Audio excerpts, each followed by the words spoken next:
जनमानस विवेचना के यूट्यूब चैनल में आपका स्वागत है। मैं हूं अमलेंदु भूषण खान। केंद्रीय रोड एवं ट्रांसपोर्ट मिनिस्टर नितिन गडकरी ने राजस्थान से लेकर के दिल्ली तक आग लगा दी है।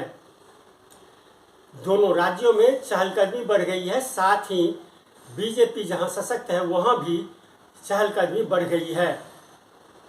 नितिन गडकरी ने एक आम सभा में कहा, राजस्थान के एक आम सभा में कहा, जो घोड़ा खाए घास और गधा खाए च्यवनप्राश। इसका सीधा सीधा मतलब ये था कि जो नालायक लोग हैं वो लोग पद पे विराजमान हैं और जो काम के लायक हैं वो कहीं नहीं हैं, किसी पद पर नहीं हैं। राजस्थान में आप जानते हैं वसुंधरा राजे को एक कोने में डाल दिया गया है और उनका जो महत्व है वो समाप्त करने की कोशिश की जा रही है। इसी को देखते हुए वसुंधरा राजे भी अपना ये तेवर तीखे किए हुए है। वसुंधरा राजे को न तो प्रदेश अध्यक्ष बनाया गया है और न ही विधानसभा चुनाव के लिए मुख्यमंत्री के उम्मीदवार के तौर पे घोषित किया गया है। इसलिए वसुंधरा राजे सिंधिया जिस उत्सुकता से जिस उत्साह से काम विधानसभा चुनाव के लिए काम करना चाहिए वैसा नहीं कर पा रही हैं और वो माना जा रहा है कि विद्रोह के मूड में है। नितिन गडकरी के इस वाक्य से उनको वसुंधरा राजे सिंधिया को काफ़ी बल मिला है और इसी को देखते हुए ये अरुण सिंह और सीपी जोशी वसुंधरा राजे के साथ जयपुर में 3 घंटे 4 घंटे तक लगातार बैठक की। एक कमरे में, बंद कमरे में बैठक लगातार की और वसुंधरा राजे को मनाने की कोशिश की जा रही है।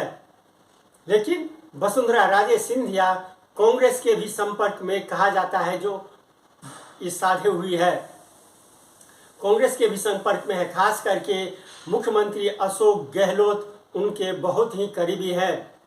इसलिए ये कहा जा रहा है कि वसुंधरा राजे सिंधिया को अगर मुख्यमंत्री का उम्मीदवार नहीं बनाया गया तो वो कुछ भी कर सकती हैं।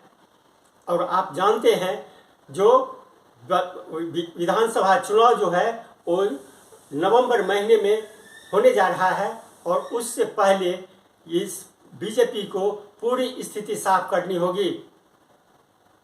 नितिन गडकरी के इस वाक्य से घोड़ा खाए घास और गधा खाए च्यवनप्राश, उससे दिल्ली तक में बीजेपी हेडक्वार्टर तक में आग लगी हुई है। जो लोग नालायक हैं, जो काम के नहीं हैं, वो पद पे विराजमान है तो उनको भी बेचैनी छाई हुई है। नितिन गडकरी को कई समितियों से बाहर कर दिया गया है और ये माना जा रहा है जो उन्हें दरकिनार करके महाराष्ट्र या पूरे देश में चुनाव जीतने की भी तैयारी हो रही है। ऐसे में ये देखना है जो नितिन गडकरी का वाक्य ये कितने दूर तक फैलता है और कितनी आग इस वाक्य से लग सकती है।